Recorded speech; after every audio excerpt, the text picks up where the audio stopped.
Магазиннің нанынан қарағанда үйдің нанын жақсы көретін адамдарға осындай батон жасауға кеңес беремін. Ол үшін бізге апара қажет болады. Апараны қалай жасау керектігін описанияда толық қалдыратын боламын.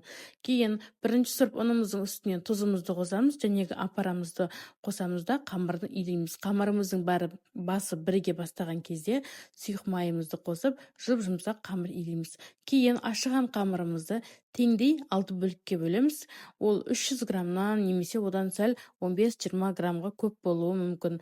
Кейін оны зуала жасап, тағы да 15-20 минутқа демдеп қоятын боламыз. Зуаладан кейін дайын болған қамырымызды бірінші қолың көмегімен осындай форма жасап аламыз. Кейін оқтаудың көмегімен біркелкі етіп жаямыз. Видеода толық көрсетілген қалай жинау керектігі. Дәл осы видеодағылай жинайтын болсаңыздар, нандарыңыз өте арасы пористый болып, өте де әдемі болып шығатын болады.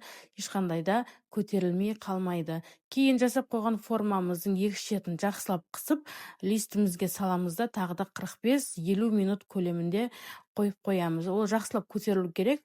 Одан кейін үстінен жай ғана суды жағып шығамыз да өзіңіздің қалаған формаңызды лезвияның көмегімен жасап шықсаңыздар болады. Нан өте дәмді шыққан. Қыздар қазақша контентті қолдау мақсатында арнама тіркеліп, лайк басып, комментарий жазып, жақындарыңызбен бөлісуді ұмытпаңыздар.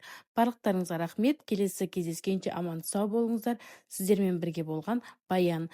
Барлықтарыңызға осы нанды жасауға кеңес беремін. Себебі өте жұмсақ болады. Жай ғана өзін жеп қойсаңыздар да тез таусылып қалады.